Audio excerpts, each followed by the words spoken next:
The camera sweeps across Santa Monica Pier at golden hour, laughter, street music, waves crashing against the pilings. But in the middle of the joy, a fragile figure sits alone, a young disabled girl clutching her sketchbook. Suddenly, the laughter is cut by cruel voices. "Move, Cripple!" one boy sneers, kicking her cane as she stumbles hard onto the planks. The crowd gasps, but nobody steps forward. Phones are raised, whispers spread, yet silence dominates. Her trembling hands clutch the sketchbook as a torn page drifts into the sea. Just when her tears fall, a new sound rumbles from the distance, the thunder of dozens of motorcycle engines, closing in fast. The sun bled into the horizon, painting Santa Monica Pier in hues of gold and amber. Children darted between cotton candy stalls, lovers shared quiet laughter on benches, and the sound of a lone saxophonist drifted with the ocean breeze. Families leaned over railings to watch the waves crash below, the glow of neon lights beginning to flicker awake. It was the kind of evening that felt like a postcard, perfect, untouchable. But not for everyone. At the edge of the pier, near the benches where the gulls gathered, sat a young girl, no more than 14. Braces wrapped her legs and a simple cane rested against the wooden planks beside her. A wheelchair stood close, though she preferred to sit low, sketchbook balanced on her knees. Her pencil moved slowly, tracing shapes of seagulls that wheeled above her, each stroke delicate yet filled with quiet determination. Despite the weight her body carried, there was a glow about her, an innocence, a radiance that belonged to someone who still saw beauty in a world that often looked away. And then, like a sudden storm breaking a summer sky, the laughter around her shifted. Shadows fell across her sketchbook. 3 boys, older teens with restless eyes and smirks sharp enough to cut, hovered above her. "Look at this," one snickered, pointing to her braces. "Drawing birds cause she can't run like them." The second leaned closer, voice dripping mockery. "Hey, move out of the way, Cripple, you're ruining the view." Before she could answer, before she could even look up with those wide, uncertain eyes, a sneaker shot out. Her cane clattered across the pier. Another kick struck the small wheel of her chair, spinning it away from her reach. And then a shove, sudden, violent. She toppled forward, her sketchbook flying from her lap, papers scattering into the wind like broken feathers. The wooden planks scraped against her palms as the crowd gasped. And then silence. Dozens of eyes turned, yet no one stepped forward. Parents pulled their children closer. Vendors froze mid-sale. Tourists raised phones, lenses capturing cruelty instead of stopping it. The girl lay trembling, tears catching the fading sunlight, her hands reaching helplessly for the sketchbook she could not reach. Fade on that image, her shaking fingers, her silent tears, the world watching, doing nothing. The girl's sketchbook pages fluttered across the pier, catching in the breeze like helpless wings. She reached for them, her trembling hands slipping on the splintered boards. The bullies laughed louder, their cruel voices cutting through the salty air. But what stung even more than their mockery was the silence that surrounded it. The camera sweeps across the pier, revealing dozens of faces frozen in hesitation. A street vendor clutching his tongs paused mid-sale, eyes darting nervously between the boys and the girl. A father holding a churro kept chewing slowly, his little daughter tugging at his sleeve as she whispered, "Daddy, help her." But he looked away, muttering, "Not our problem." A jogger slowed, headphones dangling from his neck. He frowned, taking a step forward, then stopped, his gaze falling to the ground as if the planks themselves had more claim to his courage than he did. Tourists raised their phones, thumbs tapping screens, eager to capture the drama, unwilling to step into it. And through it all, the bullies roared with laughter, emboldened by the crowd's silence. One boy picked up the girl's cane, twirling it like a toy. "What's this? Your magic stick? Try walking without it," he jeered, tossing it just out of her reach. The others doubled over in mock applause. The girl, shaking, tried to push herself up. Her knees wobbled under the strain of the braces, palms stinging from the fall. Each attempt only made the boys laugh louder, their cruelty echoing across the boardwalk. The crowd's eyes stayed fixed, but their feet stayed still. The narrator's voice cuts in, low and heavy. Cruelty thrives when good people stay silent. The words linger as the scene stretches. The street vendor sets down his tongs but doesn't move. The jogger shakes his head, resuming his stride. The father pulls his daughter closer, as if shielding her from involvement instead of from injustice. The camera lingers on the girl's face, tear-streaked lips trembling as she whispers to herself, "Don't cry, don't let them see you cry." But her voice is drowned out by another burst of laughter. The boys chant, "Cripple, cripple." Their cruelty spreads like poison, infecting the pier with unease, and yet still no one moves. The world seems to hold its breath, locked in a cage of cowardice. Then faint at first comes another sound. A low, rolling rumble, not the ocean, not the wind, something heavier, deeper, engines, dozens of them. The bullies pause mid-laugh, their smirks flickering. The crowd's heads turn instinctively toward the street beyond the pier. The rumble grows louder, steadier, like a storm breaking the horizon. The girl lifts her head, confused. For the first time since she fell, the attention shifts away from her, toward the sound that will change everything. The girl's hands pressed against the rough planks as she struggled to rise. Her legs shook, braces squeaking under the weight. The laughter of the boys carved through her ears like glass. Her lips trembled, whispering a mantra only she could hear. Mom said, "Don't let them see me cry. Never let them see you cry." But her eyes betrayed her, tears pooling as she steadied herself. One of the bullies crouched low, grinning, his shadow stretching long over her fragile frame. He plucked the sketchbook from where it had landed, flipping through it with mocking fascination. "What's this? Pretty pictures?" His friends leaned in, snickering, pointing at her drawings. Page after page revealed careful pencil strokes. Seagulls in flight, sunsets, a little girl holding hands with a tall man in uniform. The leader paused, holding up the sketch for everyone to see. "Oh, look, Daddy's little cripple drew a soldier. Too bad he's not here to protect you." The girl gasped, reaching desperately for the book. "Give it back," her voice cracked with pain. Instead, the boy ripped a page free with a violent tug. The sound of paper tearing rang louder than the waves. He crumpled it loosely, then let it fly into the sea breeze. The sketch spun into the air, caught in the glow of the sunset for just a moment, before being carried away over the railing, lost to the endless ocean. It was a drawing of her and her father, her late father. Her small cry split the silence, raw and aching, the kind of sound that pierces marrow. She stumbled forward, hand outstretched as though she could still snatch it back, but it was gone. The crowd gasped, yet not one person moved. Phones kept recording, whispers grew, but feet remained rooted. The bullies howled with laughter, slapping each other's backs. One mimicked her limp, dragging his foot exaggeratedly across the planks. "Look at me, I'm just like her." The others doubled over, their cruelty feeding on itself. The girl's strength finally broke. Her knees buckled and she collapsed fully onto the wooden boards, shoulders quaking. She reached for her cane, hugging it close to her chest like a lifeline. Her cheek pressed to the cold planks, eyes shut tight as if to block out the world. Everywhere she looked, there was betrayal. Strangers staring but refusing to step forward, adults choosing their own comfort over her dignity. Even the seagulls seemed to mock her, wheeling overhead, free in the skies she could never touch.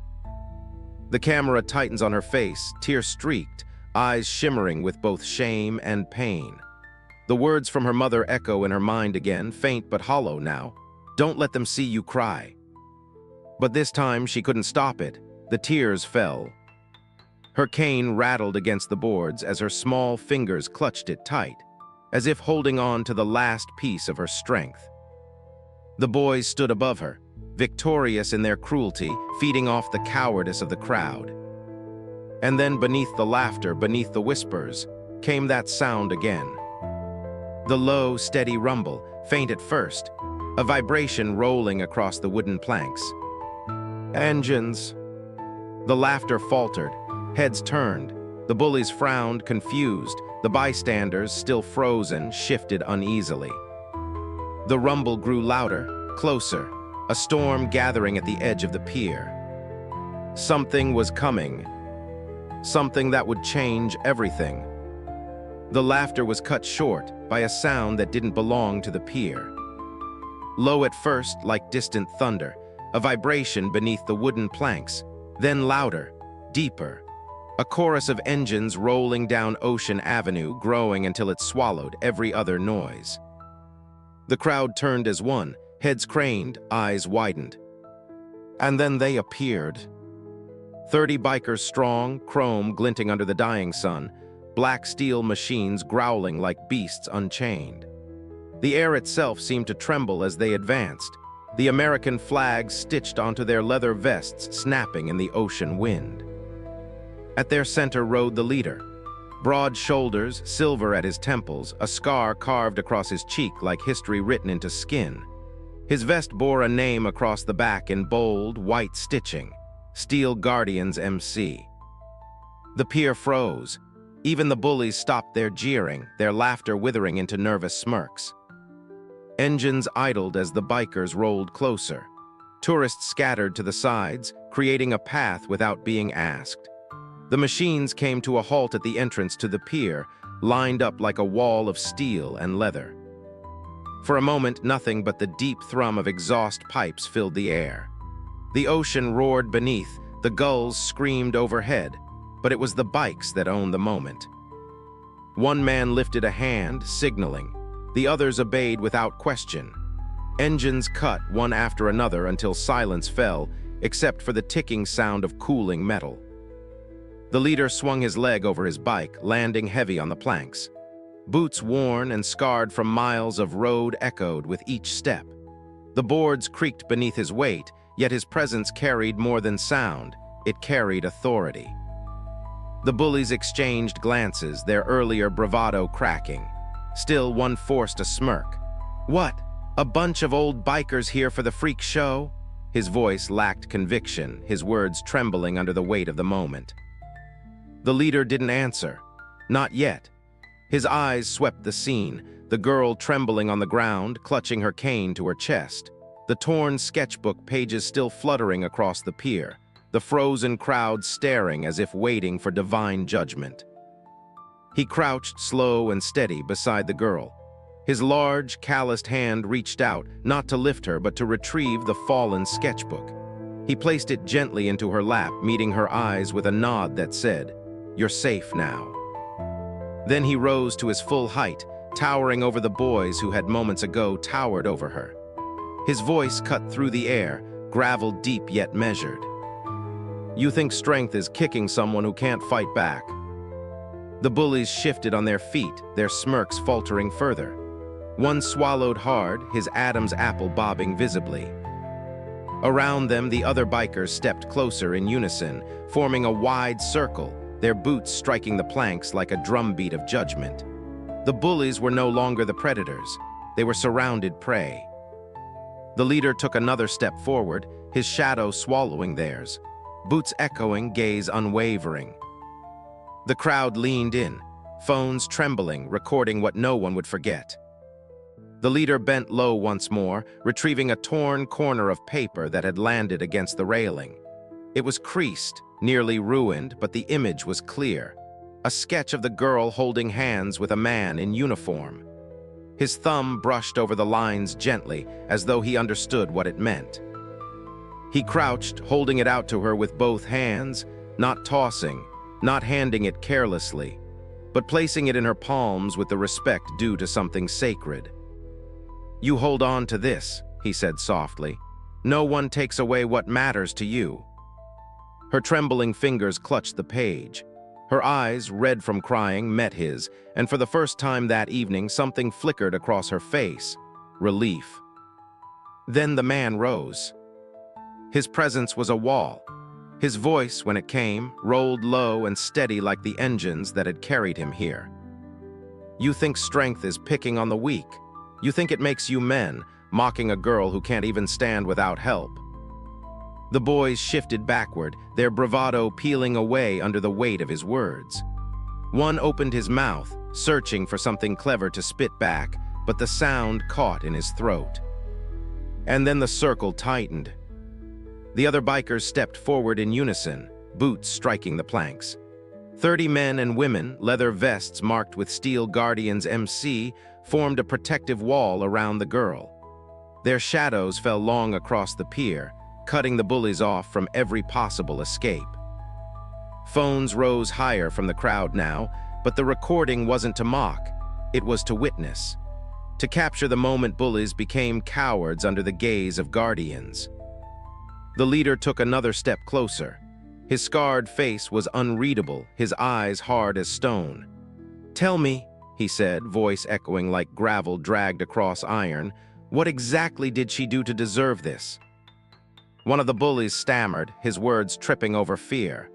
We didn't mean it was just a joke." "A joke," the man's voice cut sharp. He leaned down until his face was inches from the boy's. "Does she look like she's laughing?" The boy's lips pressed tight. He had no answer. The leader's voice grew louder now, directed not only at the bullies but at the entire pier.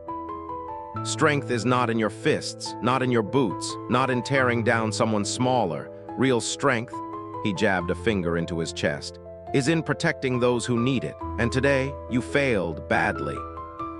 The crowd murmured in agreement.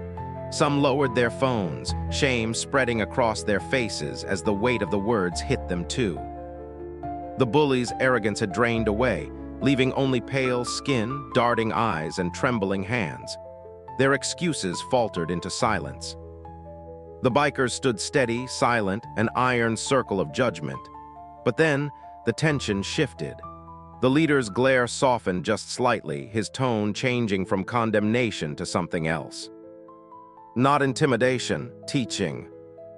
The leader crouched down again, lifting the girl's sketchbook carefully, brushing off the dirt as though it were sacred. He handed it to her with steady eyes and a voice low but firm. "You hold on to this. Don't let anyone steal your story." Then, without raising his tone, he pivoted to the bullies, who were now cornered within the ring of leather vests and chrome chains. "Pick it up." The taller boy blinked. What?" "Her cane, the one you thought was funny to kick." The leader's voice was gravel wrapped in steel. He didn't need to shout.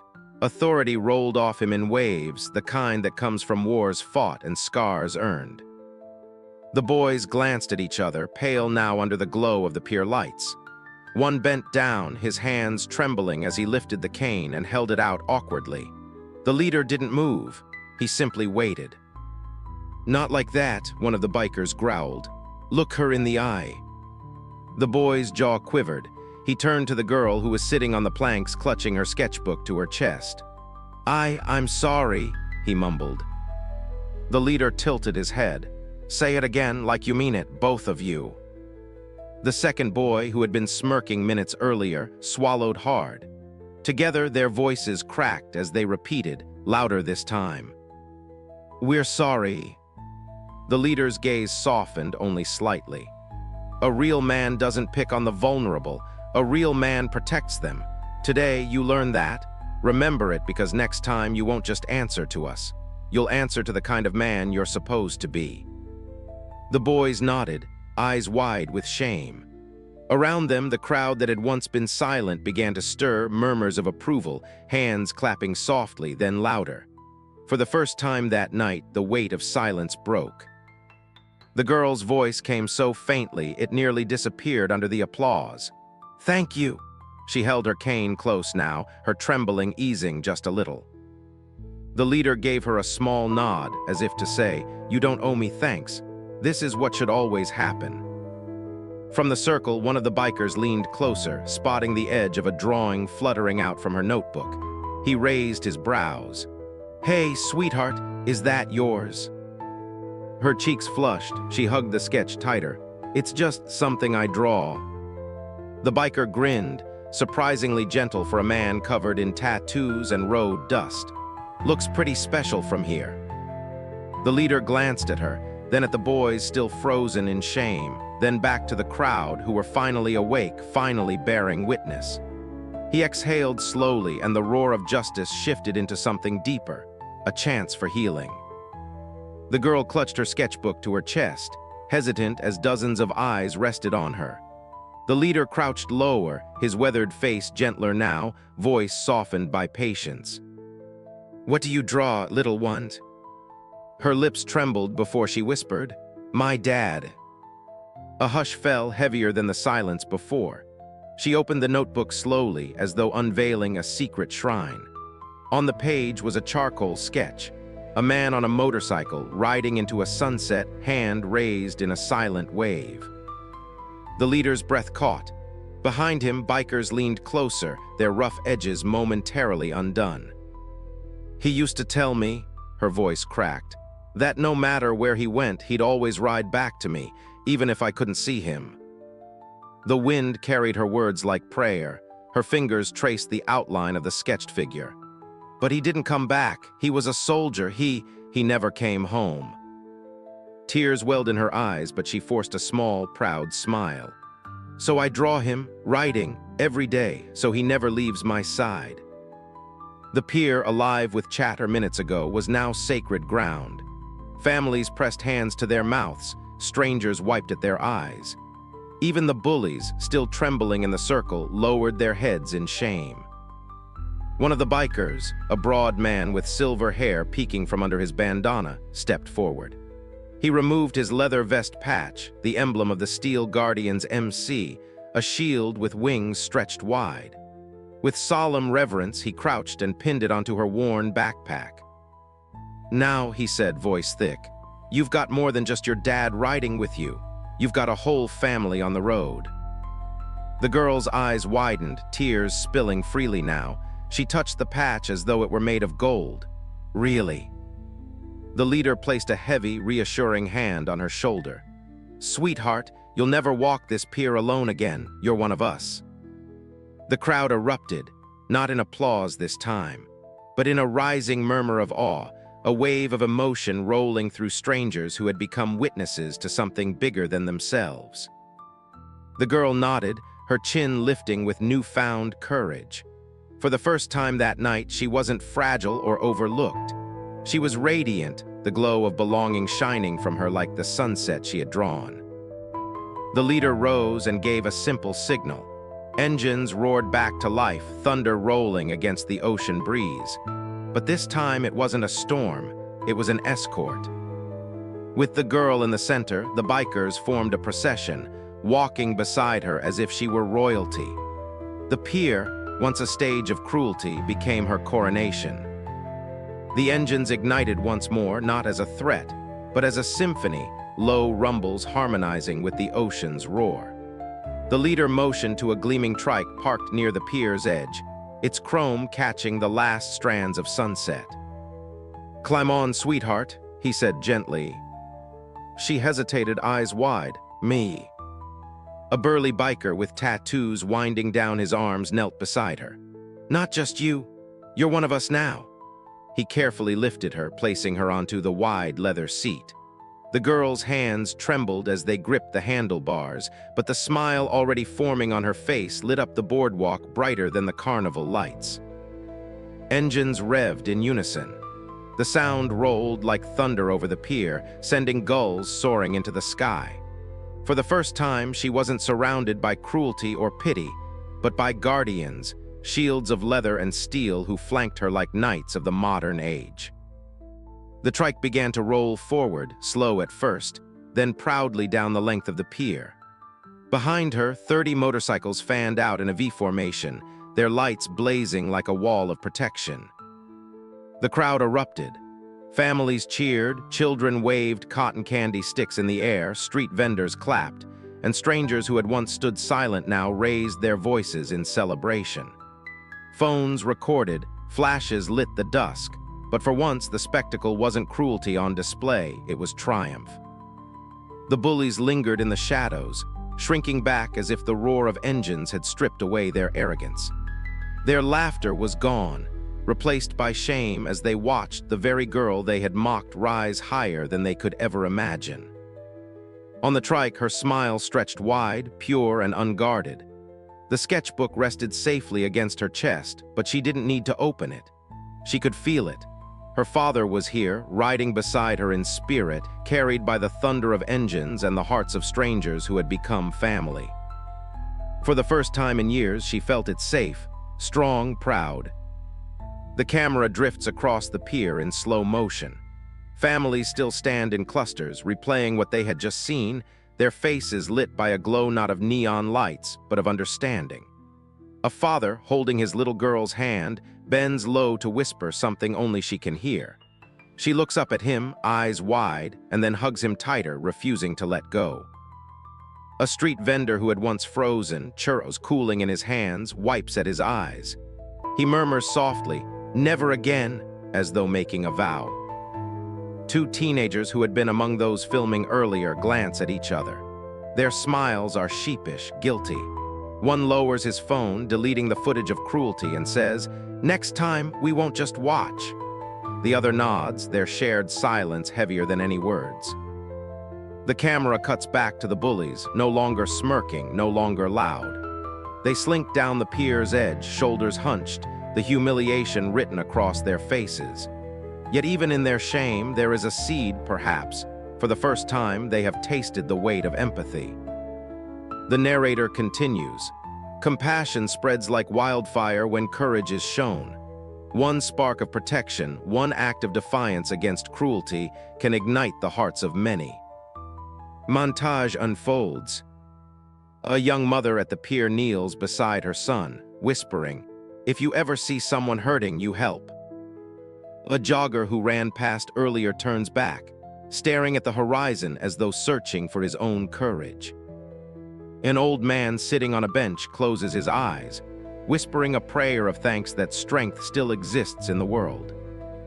The pier itself seems changed. The echoes of cruelty are gone, replaced by the lingering thunder of engines, not just machines, but symbols of unity. The narrator softens. Evil does not win because it is strong. It wins because good people do nothing. But that night, good people learn to rise. The screen shifts to the girl's sketchbook, lying open on her lap.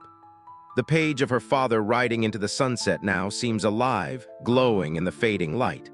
She runs her hand over it, a smile curving her lips.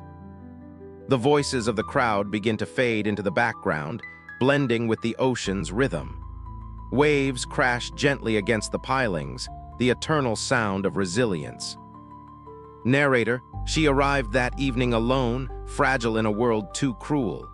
She left carried by thunder, belonging to a family she never expected. And the pier, it became a sanctuary, not just for her, but for every soul that watched and remembered. The shot lingers on the horizon, the sun long set, but the sky still burning with afterglow. The sound of engines fades into the hush of night. The screen fades into quiet waves lapping beneath the pier. The girl's laughter, faint but real, drifts over the soundscape, carried like a promise into the night. Narrator, cruelty thrives when good people stay silent. That evening, the silence was broken, not by fists, not by rage, but by the roar of solidarity. The camera cuts to black and white images of the pier earlier that day. The frozen bystanders, the girl falling, the cruel sneers. Then, in vibrant color, we see the transformation, the bikers circle, the girl's smile on the trike, strangers cheering. Narrator, true strength is not measured by how much fear you can cause, but by how much love you can protect. It is not in domination, but in shielding the vulnerable, in standing when others sit, in stepping forward when it's easier to turn away.